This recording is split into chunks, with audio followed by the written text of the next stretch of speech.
A foul smell led to the truth, and the truth led to hell. It all began on the 12th of May, 2025, a quiet, humid afternoon in the Bangkok district of Bangkok.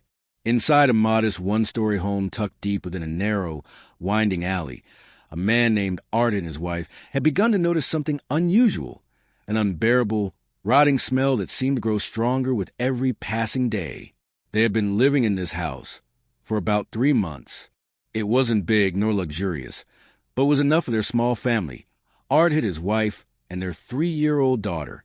The house had once belonged to an elderly woman named Mrs. Malay, who reportedly moved to Chiang Mai to live with her relatives. For the first few weeks, life had been peaceful, until, around mid-April, the strange odor began.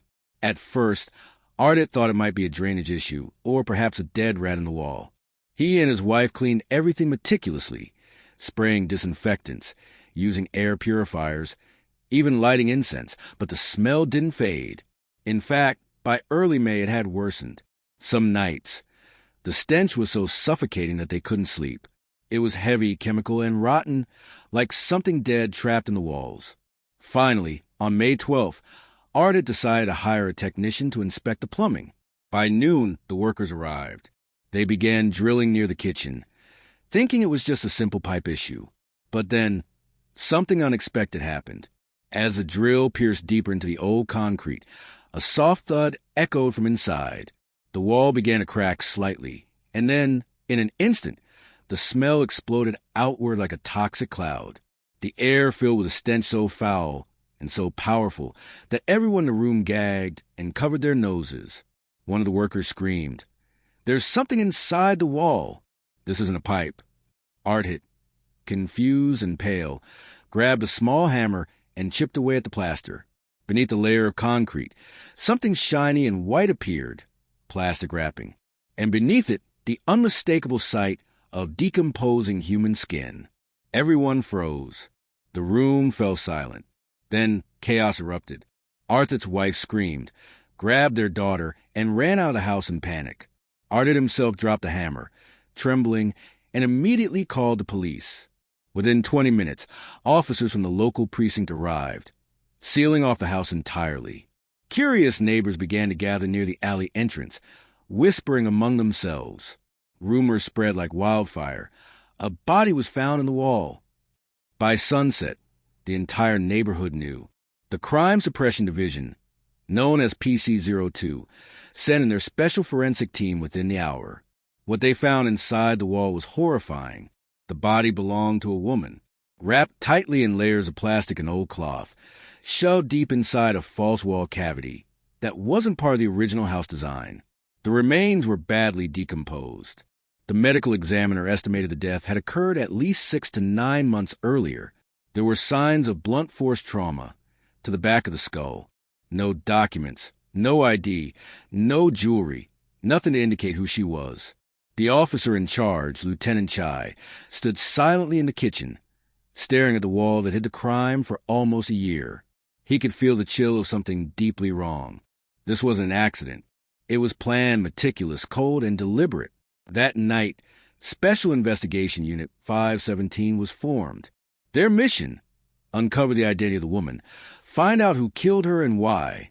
By midnight, the investigation was divided into 3 task forces. Team 1, identify the victim through DNA and missing persons databases. Team 2, trace the history of the house and its previous owners. Team 3, canvass the neighborhood for witnesses or strange activity.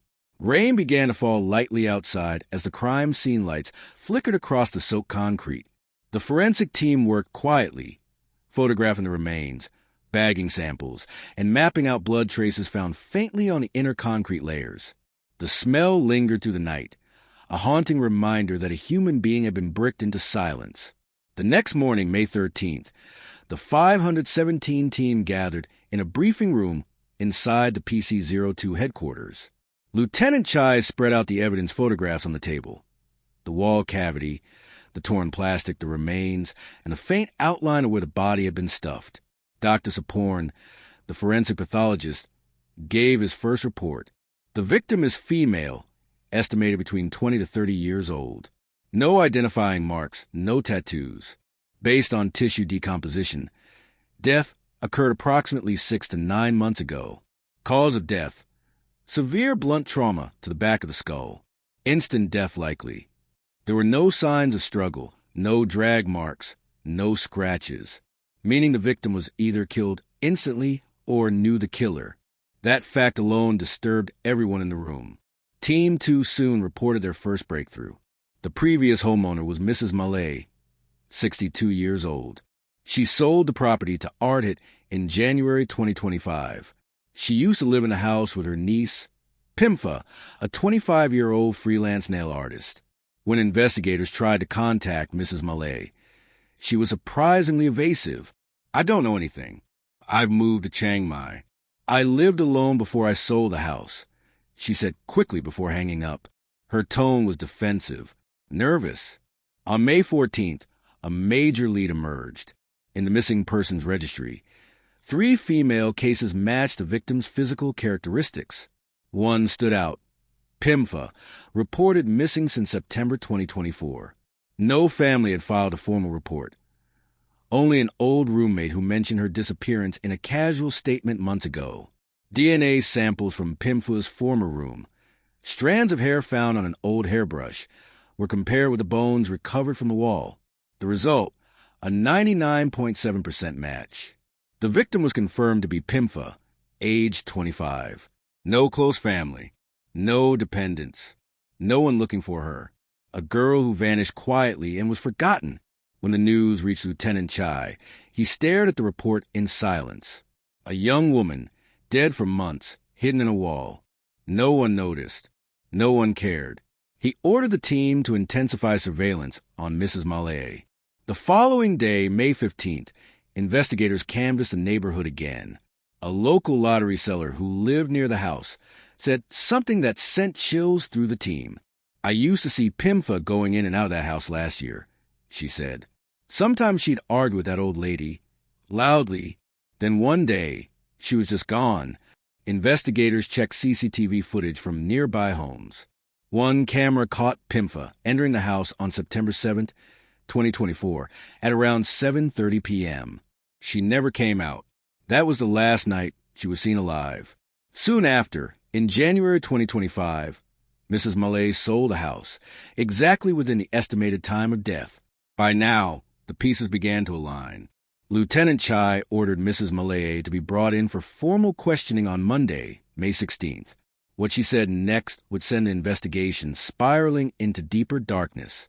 Monday morning, May 16th, 2025, the air inside the interrogation room of the Crime Suppression Division was cold and heavy. A single metal chair sat opposite a small desk. The walls, painted a dull gray, absorbed every sound except the slow ticking clock above the door. When Mrs. Malay walked in, her frail frame seemed harmless at first glance. She was 62, her hair half white, her skin pale, yet her eyes were sharp, alert, like a cat that had survived too many nights in the alleyways. She claimed to suffer from high blood pressure, asking several times to finish quickly. But Lieutenant Chai, seated across from her, was in no hurry. He had seen this kind of nervous calm before. It wasn't fear of guilt. It was a fear of exposure.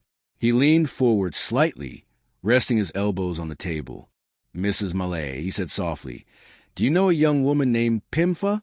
She nodded once, avoiding his eyes. "She's my niece. Stayed with me for a few months. Then she left suddenly, last year. When was the last time you saw her?" She paused.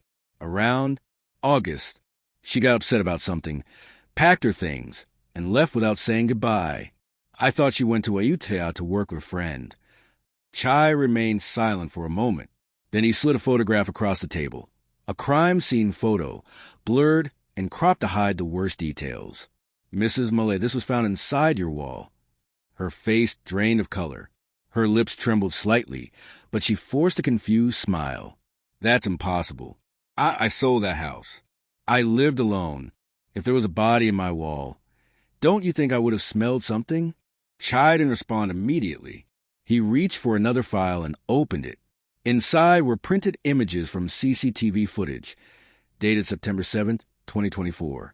On this night, he said, your niece entered your home at 7:32 p.m. She was never seen leaving. But you, Mrs. Malay, you left Bangkok shortly after that and went to Chiang Mai. We also found witnesses who heard loud arguments coming from your house that same night. Mrs. Malay's hands tightened around the edge of the desk. Her breathing quickened. I told you I was alone, she whispered. I didn't kill anyone. Maybe she came back while I was sleeping and left through the back door. My house didn't have cameras there.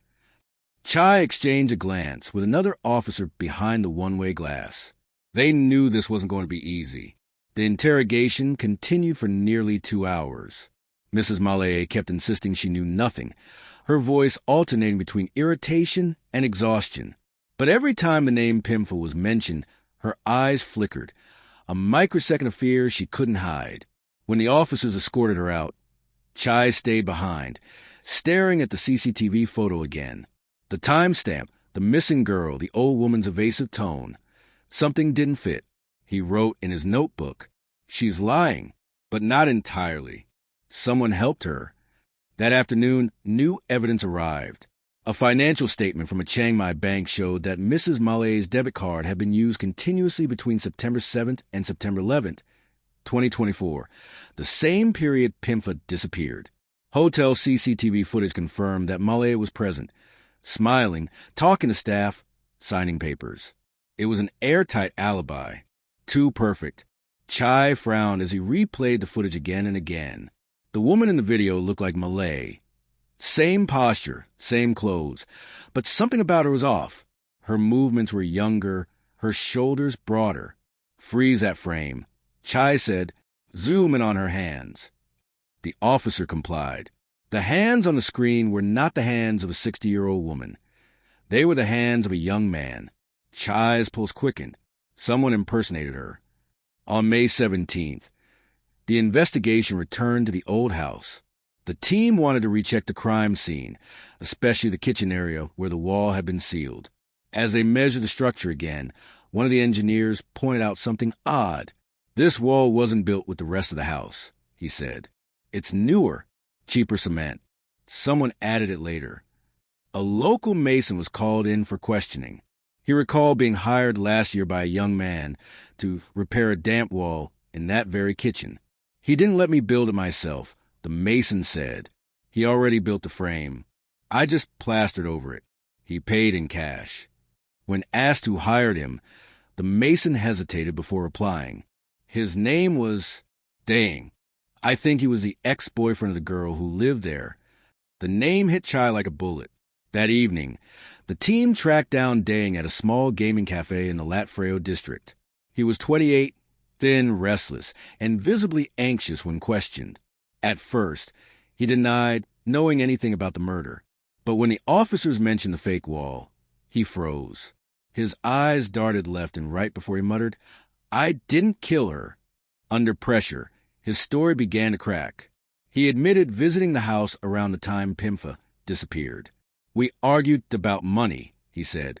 She wanted me to pay back what I owed her. But I didn't touch her. I swear. When Chai asked why he rebuilt the wall afterward, Decaying stuttered, unable to answer. Forensics later recovered deleted text messages from Decaying's phone. With advanced data retrieval, one message stood out. Take care of it. Leave no trace. Once it's done, I'll send the rest. The sender? A contact saved under the name Aunt M. By May 18th, the picture began to shift again. Mrs. Malay had an alibi, but someone had gone to great lengths to create it. Chai and his team began connecting the dots. Mrs. Malay had motive. She owned the house. She had a turbulent relationship with Pimfah, but Decaying had access. He had the strength to build that wall, and the desperation of a man drowning in debt. Still, one question haunted the investigation. If Decaying had killed Pimfah, why would he go through such trouble to protect an old woman like Malay? That night, Chai gathered his team. They sat in silence as the rain fell outside. Maybe, he said finally, she didn't kill the girl with her own hands, but she might have given the order. No one disagreed. By dawn, they had enough evidence to bring Mrs. Malay back for questioning. The next day, May 19th, she arrived quietly escorted by 2 officers. Her posture was calm, almost resigned. "Mrs. Malay," Chai began, "we know Dang helped you create your alibi. We know he went to Chiang Mai and signed into a hotel pretending to be you. Why?" She didn't look up. After long silence, she whispered, "Because I asked him to." Her voice trembled, not with fear, but with something closer to regret. "I didn't kill that girl," she said, "but I didn't stop what happened either." She explained that she had paid Dang to go to Chiang Mai using her ID card because she didn't want to deal with questions. But when Chai presented her with audio evidence, a 47-second recording recovered from a damaged phone found inside the second hidden wall, her composure shattered. The recording was terrifying. It was Pimfah's voice, frantic, begging. "Andy, please, what are you doing? Let me go, I'll leave, I promise." Then another voice answered, cold, angry. "You shouldn't have dug into things that don't concern you. You think you can expose us." A sharp thud followed, then silence. When the recording ended, no one in the room spoke for several seconds. Malay broke down. "I didn't kill her," she sobbed. She fell. "I tried to stop her, but it was an accident."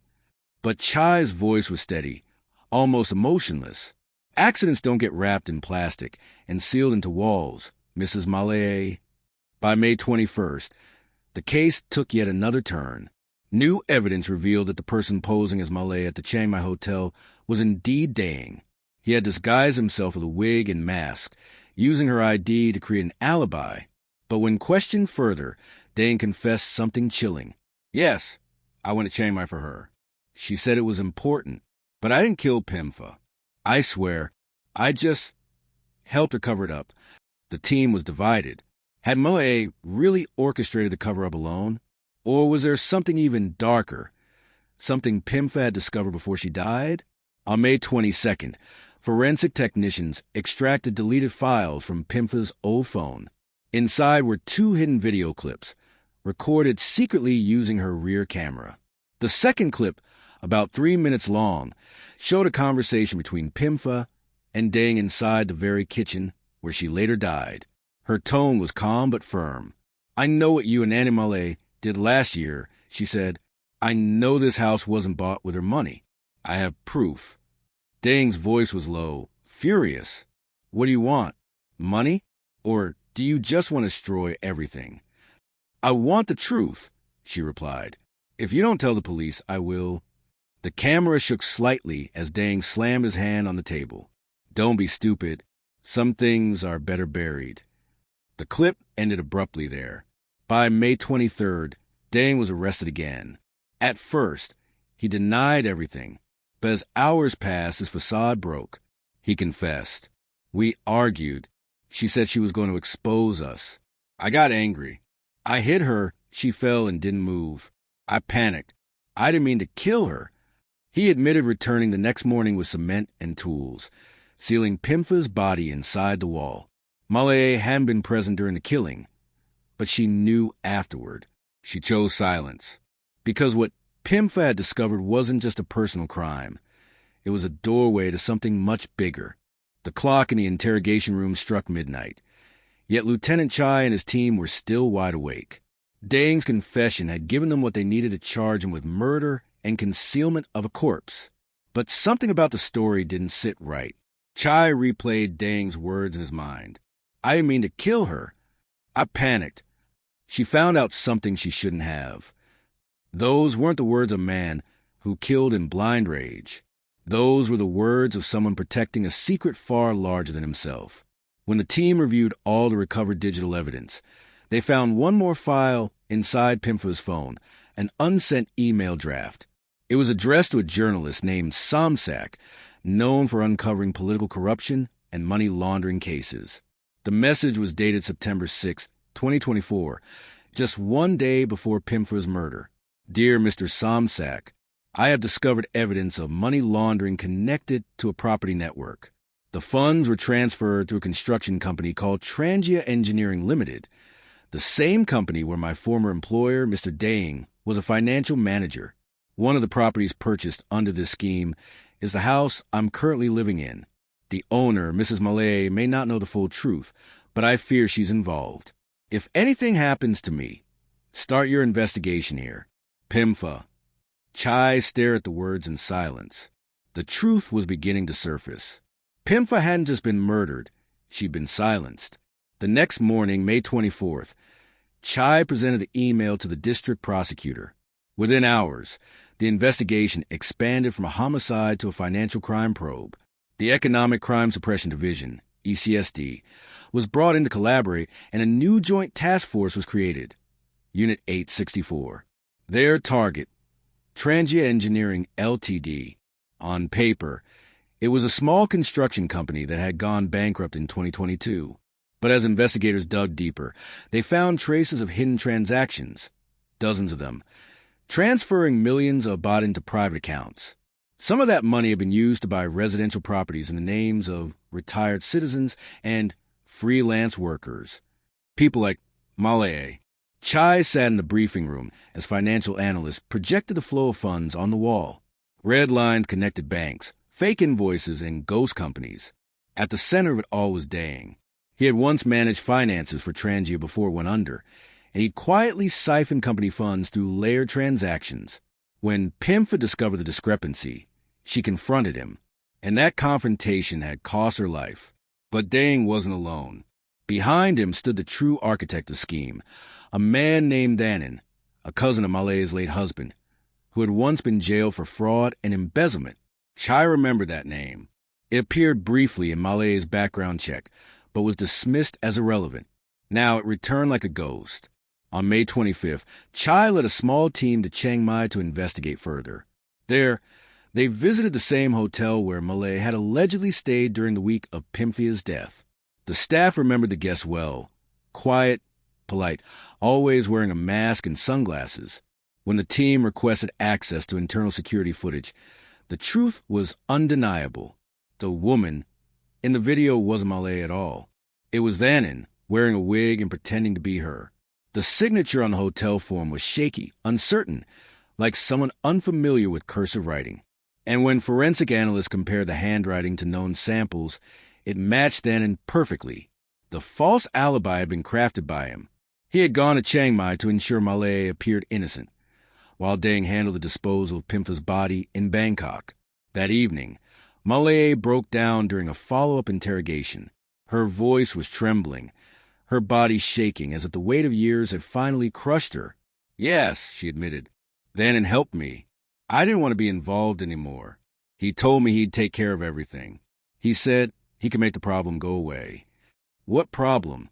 Chai asked quietly. She found out. Malay whispered. She found out about the money. The house wasn't mine. It was bought with company funds. I didn't steal it. I swear. I just accepted it. They told me it was a gift for keeping quiet. Her tears rolled down her wrinkled cheeks. She threatened to expose everything. I told Dane to talk to her, to calm her down, not to kill her. I didn't know he would. Her words trailed off, lost in guilt and exhaustion. Chai sighed, pressing his hands together. You may not have swung the weapon, he said, but you built the wall. By now, the case had evolved far beyond a domestic crime. The team began tracing Trangia's financial network, discovering that it linked to several shell companies registered to non-existent directors, companies that quietly purchased over a dozen properties across Bangkok. Each property had been paid for with cash transfers that disappeared before reaching any official tax records. The deeper they dug, the clearer the pattern became. Trangia wasn't just laundering stolen corporate funds. It was part of a larger real estate laundering operation, funneling illegal money through construction, renovation, and property resales. And Pimfah, an unsuspecting accountant, had accidentally stumbled right into it. Late on May 26th, a breakthrough came from an unlikely source. A former Trangia accountant named Arun came forward voluntarily. His voice trembled as he spoke to the investigators. I was there, he said. I helped process the transfers.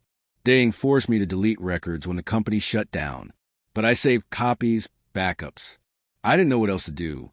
He handed Chai a small, battered external hard drive. Inside it were ledgers, spreadsheets, and internal memos detailing exactly how over 39 million baht had been moved through secondary shell companies before being converted into property assets. One of those assets? The house where Pimfah was murdered. On the morning of May 27th, the story exploded across Thailand's media. Woman found in wall connected to money laundering ring. The headlines read, "Reporters surrounded the PC-02 headquarters. Flashing cameras as Malay and Dane were escorted into custody." The footage of their arrest spread online within hours. Netizens called it the crime beneath the plaster. But inside the investigation room, there was no celebration, only silence. Chai looked over at the crime scene photos one last time. The narrow kitchen, the cracked plaster, the faint outline of the plastic wrapping where Pimfah had been hidden. He whispered quietly to himself, "The truth always leaks through concrete, eventually." Yet even as Dane confessed and Malay's cooperation earned her partial leniency, something still felt unfinished. Why had Trangia's network disappeared so easily after 2022? Who benefited from its silence? The answer came from the hard drive Arun provided. Inside a subfolder titled 2020 Reports, investigators found references to an earlier case file, GC 2020, once opened by the Economic Crime Division, but mysteriously closed within weeks. The officer in charge back then had retired suddenly, and the digital records of the case had been lost in a server fire. Conveniently, Chai stared at the report.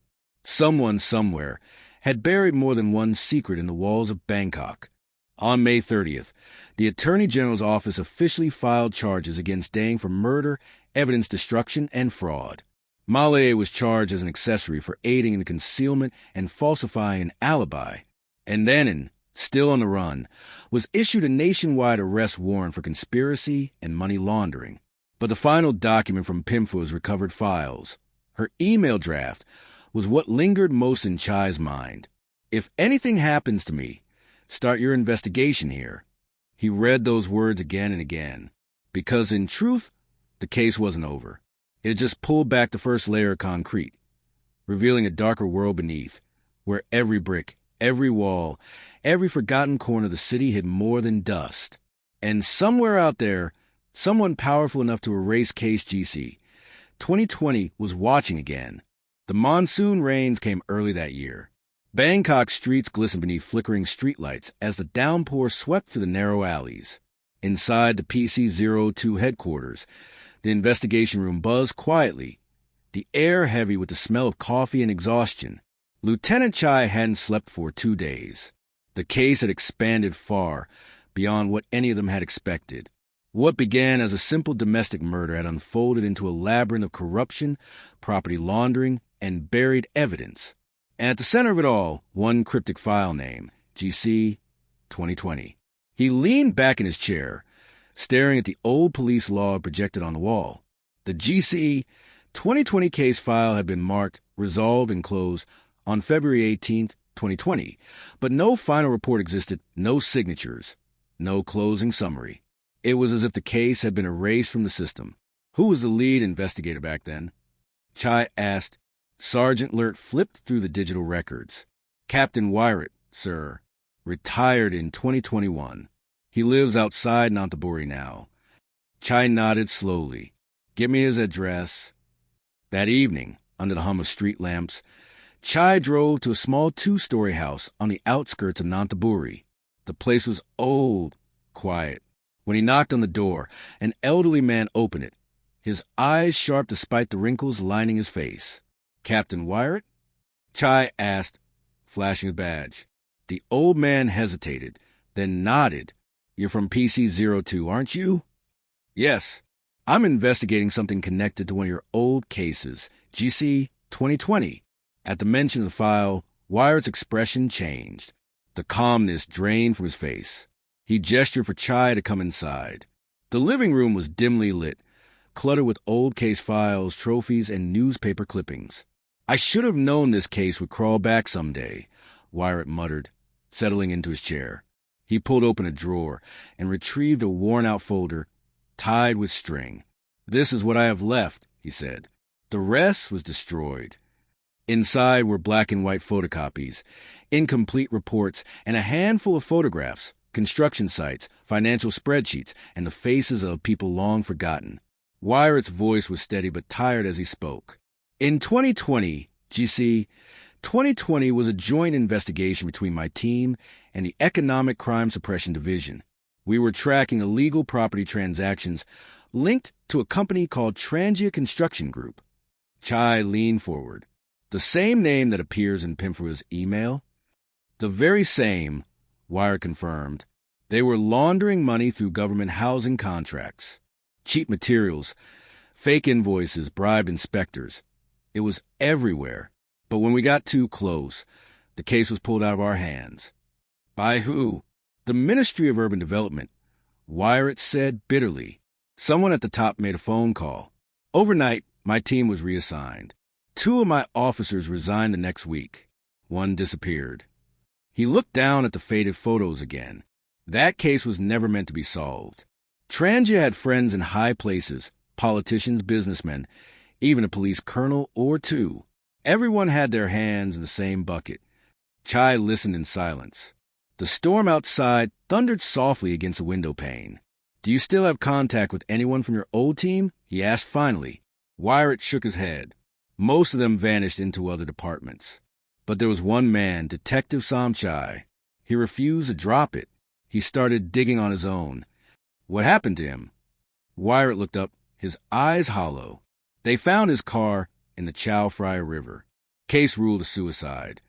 Back at headquarters, Chai laid out the new information for Unit 864. Pinned on the board were the key players. Decaying, the confessed killer and former finance manager. Malay, the accessory and property front. Vannon, the fugitive, suspected mastermind. Trangia Construction Group, the company at the heart of it all. And now, a new layer, government officials and police officers who might have buried GC 2020. They were no longer chasing one killer. They were chasing a network. The following morning, the Bangkok Post released an article referencing a revived investigation into a construction scandal. The media didn't mention names, but Chai knew the leak came from someone inside. That meant their investigation was being watched. He called an emergency meeting. From now on, everything stays off the record. No digital notes. No emails. Hard copies only. The room fell silent. Everyone understood what that meant. They were up against people powerful enough to erase a case file from existence. That same week, forensic accountants uncovered another revelation. A cluster of small shell companies had been created shortly after GC 2020 was closed. Their names seemed harmless. Ratcheta Holdings, Frakanong Estates, Siam Lotus Developments. But all 3 were registered by the same law firm, and all had the same financial director. Vannon, through these companies, over 120 million baht had been funneled into real estate purchases across Bangkok and Chiang Mai. Some properties were empty, others were rented, and at least one, Pimfah's house, had been sold again to unsuspecting buyers. That was their pattern. Buy, launder, sell, vanish. And Pimfah, by accident or fate, had stumbled across the final piece when she compared her landlord's name with company tax records. Late one night, Sergeant Lurt entered Chai's office, holding a printed document. Sir, you should see this. It was a police authorization form, dated September 8, 2024, the day after Pimfah's murder. Signed by a district officer, it approved the transport of construction debris from a private residence in Bangkok to a disposal site. The signature belonged to Colonel Wan Chai, a high-ranking officer who had also appeared in Wyatt's old GC 2020 notes. Chai frowned. He's still active? Yes, sir. Deputy Commander of the Urban Affairs Bureau. Chai's jaw tightened. This wasn't coincidence anymore. It was coordination. The next few days blurred together. Wiretaps, old bank statements, hotel records. Everything pointed to one conclusion. Vannon and Wan Chai had used the same real estate network to launder millions in public funds. Trangia Construction had been their vehicle. When the company collapsed, they shifted operations into shell corporations. When Pimfah began asking questions, she became a liability. Decaying silenced her under the guise of personal conflict, while Wan Chai handled the cleanup, signing off on the debris removal that actually hid her body inside a newly sealed wall. The perfection of the cover-up was chilling. They hadn't just buried a corpse. They had buried truth itself. By June 2nd, the task force compiled enough evidence to reopen GC 2020 officially under the code name Project Glassveil. The goal was no longer just justice for Pimfah. It was exposure. Chai's team raided a storage warehouse on the outskirts of Latfreo, rented under Ratcheta Holdings. Inside were rows of old servers, file cabinets, and accounting ledgers. Most were burned or water damaged, but one external drive remained intact, sealed in plastic. When the forensic team decrypted it, they found transaction trails linking Nan and Colonel Wan Chai to offshore accounts in Singapore, totaling nearly 600 million baht. The room went silent as the data loaded. It was a kind of discovery that could topple careers or end lives. That night, Chai sat alone in his car, parked under the rain. He thought of Pimfah, the young woman who just wanted to tell the truth. He thought of Malay, trapped between guilt and fear. And he thought of every wall in Bangkok, wondering how many stories were still hidden inside them. He pulled out Pimfah's recovered note from his folder, reading it once more. "If anything happens to me, start your investigation here." He looked up at the skyline, whispering to himself, "We've started, Pimfah, and we won't stop." The rain didn't stop for days. Each morning, the sky hung low over Bangkok, heavy and gray, as if the city itself was holding its breath. Inside the investigation wing of PC-02, the hum of fluorescent lights filled the silence. The room smelled of damp paper, ink, and tension. Stacks of files were piled high on every desk, while evidence boards stretched across the walls like spiderwebs, names, photos, transaction lines, timelines.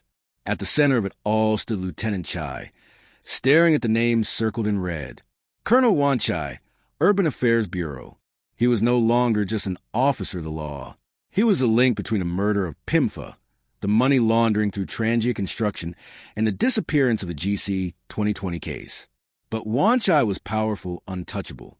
The kind of man who played golf with ministers and had journalists on speed dial. And worse, he had friends in the force itself. "Sir," Sergeant Lurt said, entering the room with a USB stick in hand. "We've traced the Singapore accounts. The offshore transfers were made under aliases, Samchai Holdings and MM Associates. Both used proxy directors." Chai frowned. "Who's behind them?" Lurt hesitated. "We believe it's General Preacha." The name hit the room like thunder. General Preacha, the Deputy Minister of Infrastructure, was one of the most influential men in Thailand. He oversaw budgets for national construction and urban expansion. If he was involved, this case wasn't just about corruption. It was about the system itself. Chai rubbed his temples, his mind racing. What about the local evidence? Any trace that connects Preacha to Wan Chai or then directly? "Yes, sir," Lurt said, placing photos on the table. These were taken in 2022 charity event for the Urban Development Initiative.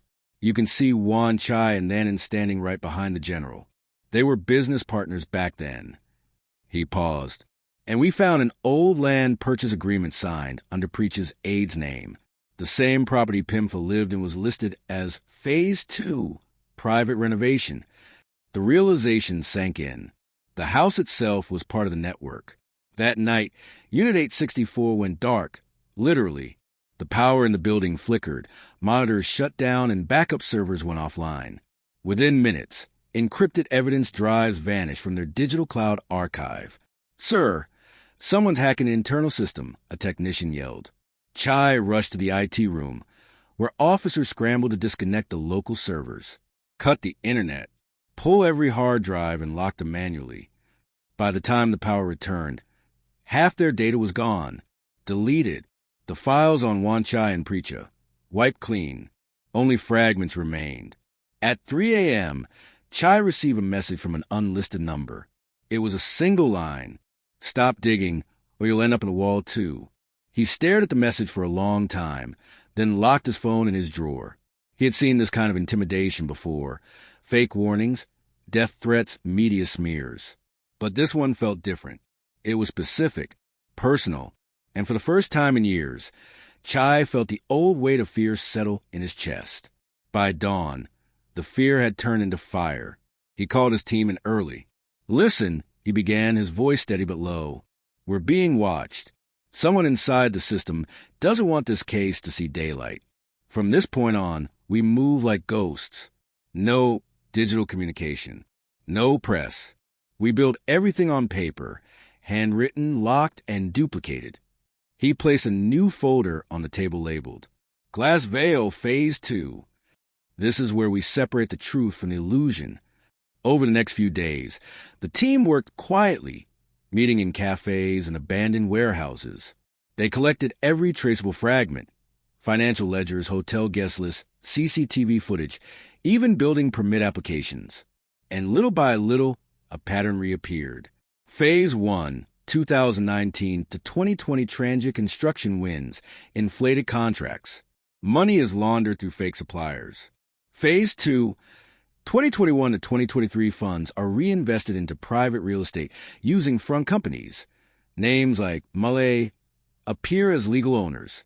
Phase 3, 2024 key witnesses disappear or die. Case GC 2020 vanishes. Pimfah discovers a pattern and is silenced. The same playbook had been used multiple times. Preach's network built an empire not with weapons, but with documents, property deeds, and silence. On June 5th, Chai met with an old friend, Colonel Ratana, an internal affairs officer he trusted completely.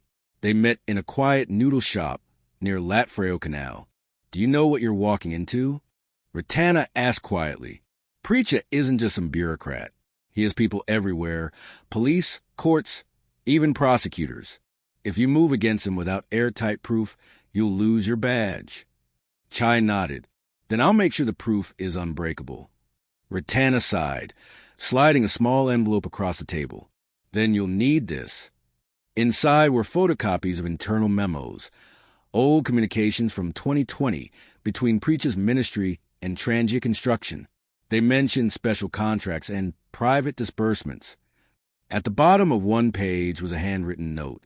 Arranged through Wanchai. Make sure Malay signs as a local agent. It was a smoking gun. The next day, Chai presented the evidence to the Attorney General's office. But within hours, something strange happened. His meeting was postponed, then postponed again. By evening, his clearance ID stopped working at the main gate. Your access has been suspended pending review, the guard said awkwardly. Someone had moved faster than he did. The following week was chaos. News stations suddenly began airing segments discrediting the investigation, claiming it was based on fabricated evidence. Anonymous social media posts accused Chai of accepting bribes and defaming senior officials. It was a smear campaign, and an effective one. Within days, Chai's credibility began to erode. But Unit 864 didn't stop. They went underground, leaking information piece by piece to independent journalists, including one name that stood out, Somsak, the same journalist Pimfah had written to. He agreed to help expose the network publicly, if they could provide undeniable proof.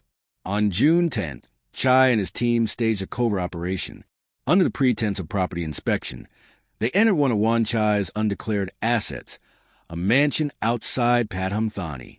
Inside, hidden behind a false bookshelf, they discovered a private study filled with files, hard drives, and ledgers, records of every illegal deal for the last 5 years. One ledger in particular stood out. Pimfah, September 2024.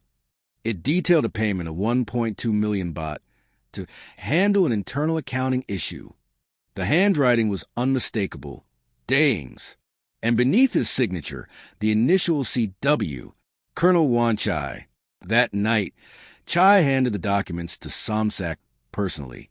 The journalist promised to publish everything within 48 hours after verifying the data.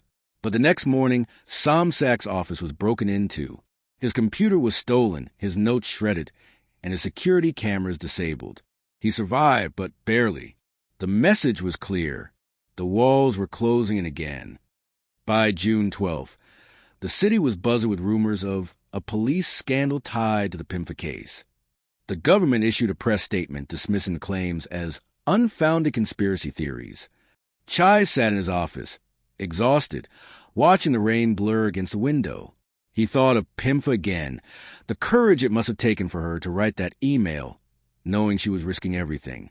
He picked up his pen and began to write his own report by hand, one that no one could erase.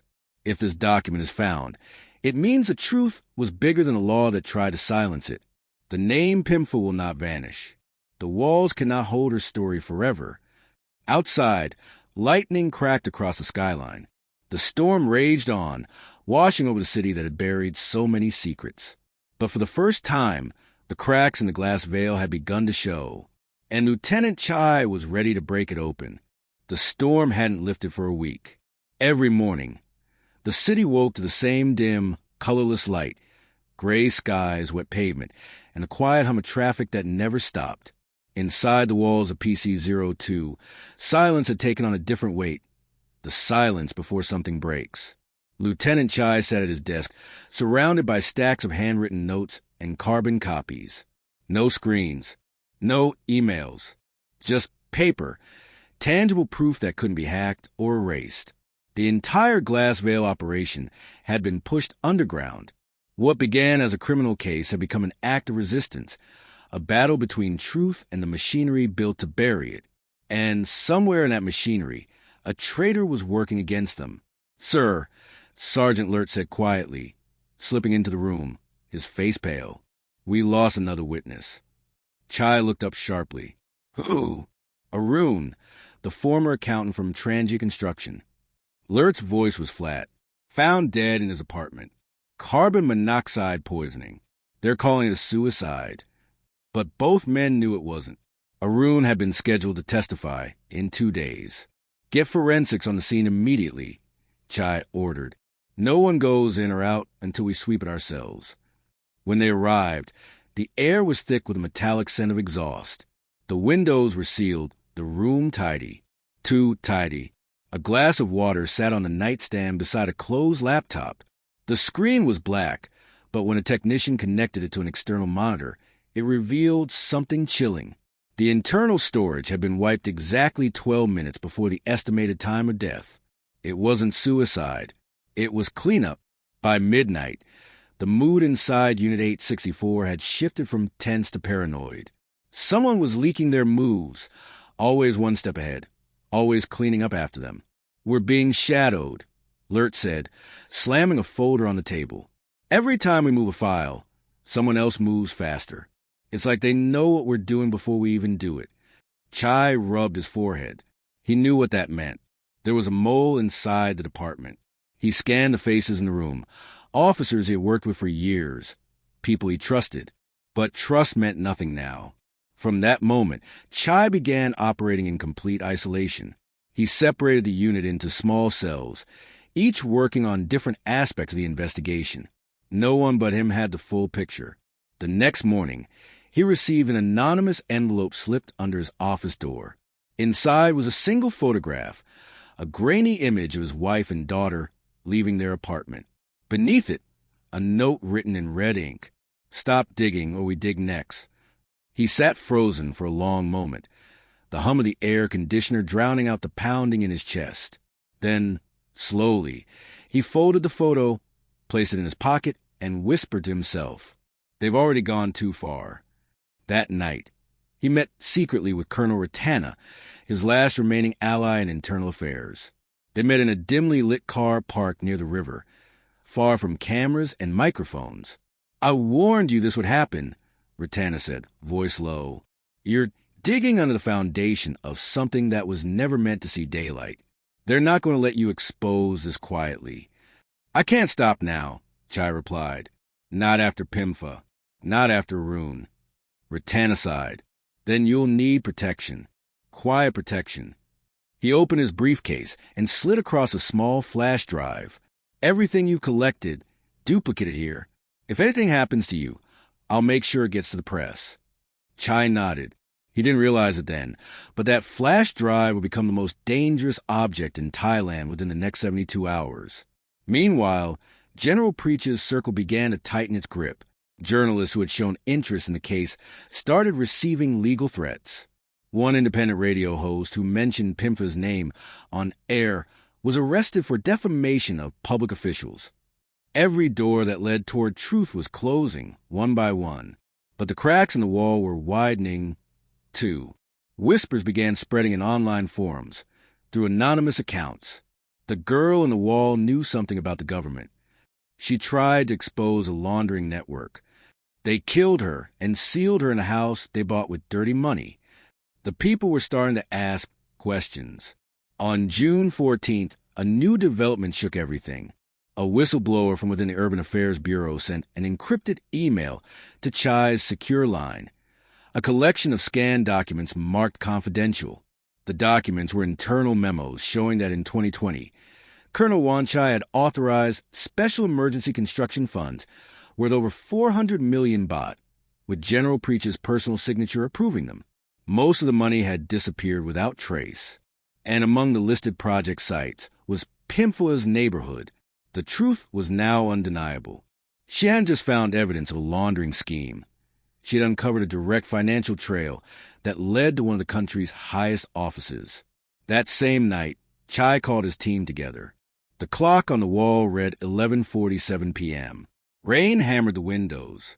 "We have enough to expose them," he said. "Every piece of it. The money, the shell companies, the murder, the cover-up, all of it leads to the same people. But we can't rely on the courts. They're compromised. We take this straight to the public." "How?" Lurt asked. "Through Somsak," Chai said. "He's already rebuilding his notes. We'll give him the evidence and go wide. Once it's public, they can't erase it again." The plan was set. At dawn, they would move the files out of headquarters to a safe location. But they didn't realize the enemy was already waiting. At 4:12 a.m., the sound of sirens cut through the night. Armed officers stormed the Unit 864 office, shouting orders.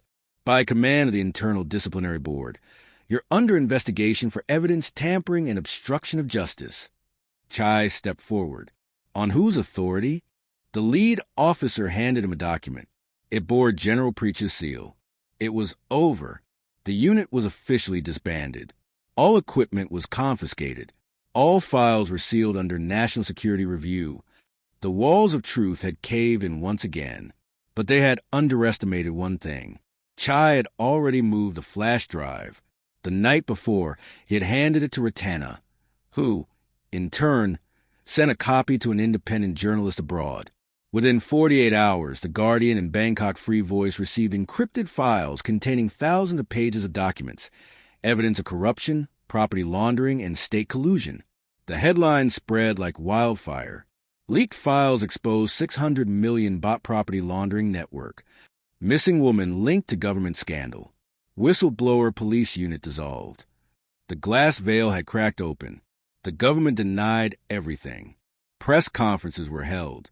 Preacher called it foreign propaganda. Colonel Wanchai disappeared.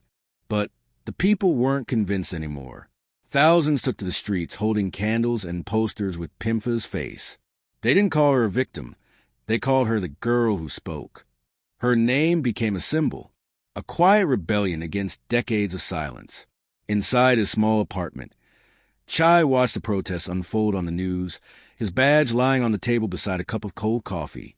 He had been suspended, his accounts frozen, his reputation dragged through the mud. But for the first time in months, he felt something close to peace. Because the truth was out. And once truth breathes air, it never dies again. Still, something inside him knew the story wasn't over.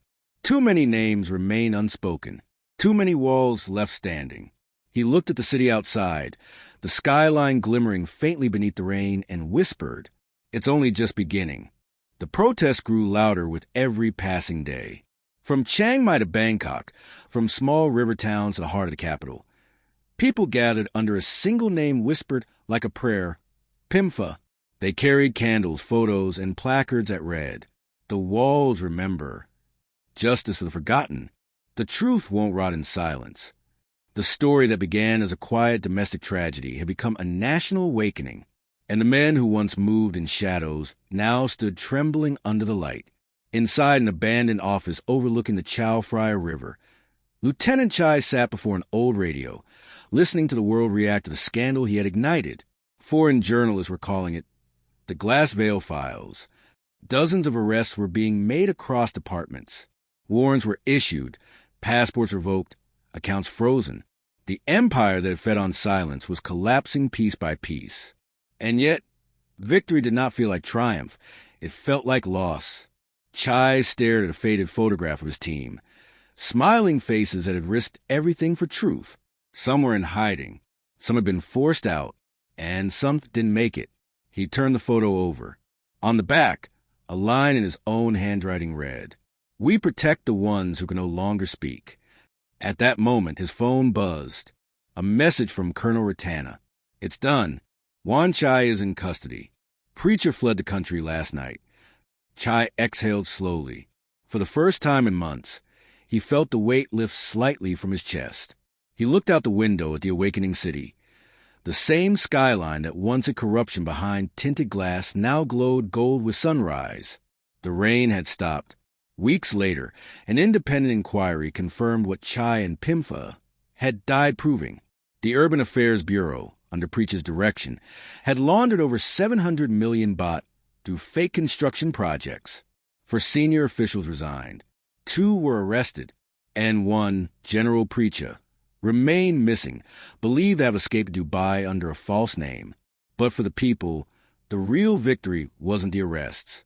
It was the voice of one woman who refused to vanish. Her story was told across newsrooms, classrooms, and cafes. How she uncovered the truth, how she tried to warn the world, and how they buried her in the very walls built with their corruption. Her name became a mirror for every silenced truth in the country. Months later, on a humid October evening, a quiet memorial was held near her old house, the one now sealed by police tape, its windows covered, its air thick with memory. Chai stood there alone as the candles flickered. He placed a white lotus at the gate, the same kind she used to grow in her courtyard. A group of neighborhood children passed by, whispering her name. To them, Pimfah wasn't a victim anymore. She was a legend.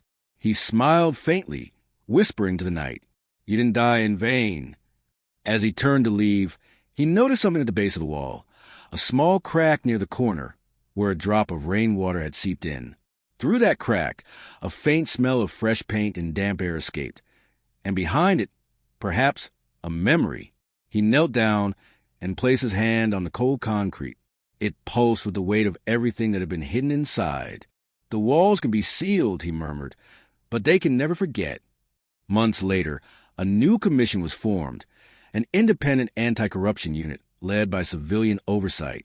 They called it the Pimfah Act.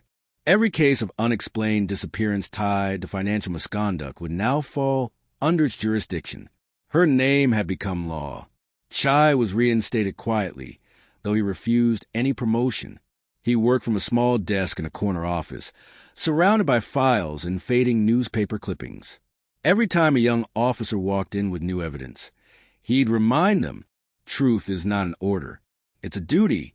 And in the evenings, when the city lights dimmed, he'd glance at a small frame on his desk, a photograph of Pimfah smiling beside her white lotus pond, and whisper, "We did it." The rain eventually returned, as it always does in Bangkok. But this time, it didn't wash the truth away. It carried it through every alley, every home, every whisper. Because once a story escapes its walls, no power on earth can silence it again. Candle, this was a smell in the walls, a story of power, corruption, and one woman's voice that refused to fade. If her story moved you, share your thoughts below. Do you believe truth can still survive in a world built on silence? Speech Balloon, tell us in the comments. And don't forget to like, share, and subscribe to Zimo Voice for more true stories that echo beyond time.